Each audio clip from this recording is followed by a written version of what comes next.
There is another use of the S word that Thomas recently used in a YouTube video that he published. Let's listen to it. And we've chosen some key markets to file those patents.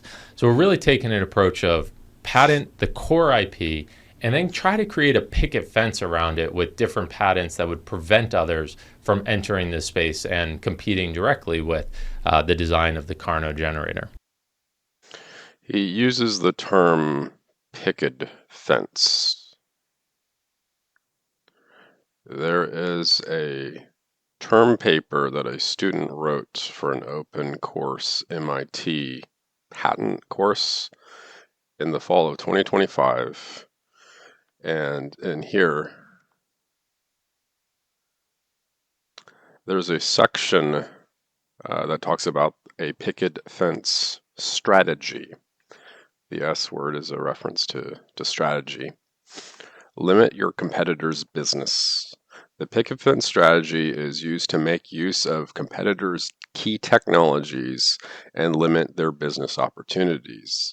You simply don't patent around your own technology, but around your competitors.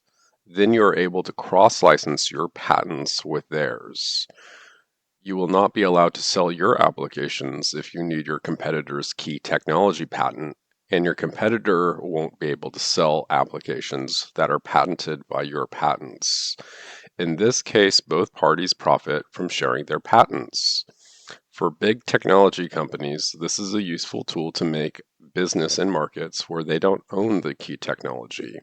Small companies with a small patent portfolio are possibly not able to survive when someone else invents around their technology.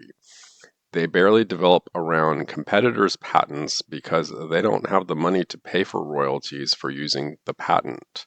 This strategy encourages to work with other companies that both companies benefit from the patent situation. Customers will profit from competition, more innovations, and lower prices. There is also a reference to one, and I have to scroll down to the end of this term paper, and there's a reference to patent strategies for business, third edition, pages 1 through 3, 31 through 41. And just to quote page 34 from this book, there is a section entitled The Picket Fence Strategy. Another strategy is the picket fence strategy. The Japanese, by reputation, excel at this strategy. When your competitor has a key fundamental patent, you may invent a series of patents that represent small incremental innovations around the core technology. The incremental innovations represent the preferred products in which the core technology may be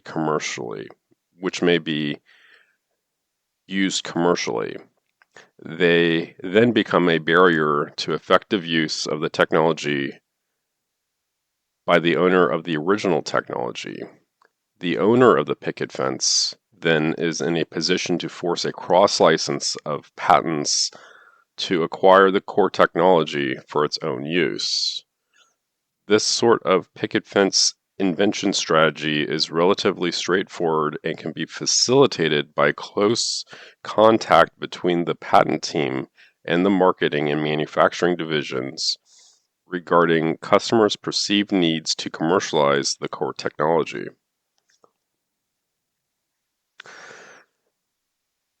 So it appears that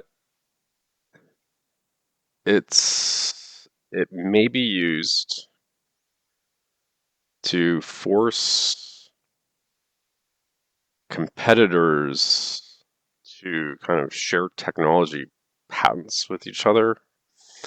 So I have a feeling that HYLN may be trying to force teaming up with their competition by creating this picket fence around their core technology and other people may try to invent things that are similar to it, but they can't do it because HYLN owns the intellectual property to it. So it's going to force them to cooperate with HYLN in the future. And shortly after he released that video mentioning a picket fence, he released another video on X talking about who the competition is.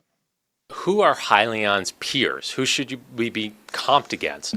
So the one obvious one that comes up a lot is Mainspring. We're both producing linear generators. Now, even though our systems operate differently, we're still both in that same bucket. But Mainspring is in the private market, so it's often difficult to figure out what's their market cap, how do you comp against them. So then these investors were looking at companies like Bloom Energy and Plug Power, both producers of fuel cells, so a little bit different of a technology, but going after the distributed power markets. And then we're also getting compared against nuclear companies and SMRs, so companies like Oklo, who are in the years ahead going to be producing small modular reactors. So those are some of the peers that we were in discussions about who these investors are comparing us against. So I have a feeling that Hyliion is going to force the competition to work with them by using this picket fence strategy. And again, that's speculation. I'm not a patent expert. Just picked up on picket fence and went down the fencing rabbit hole.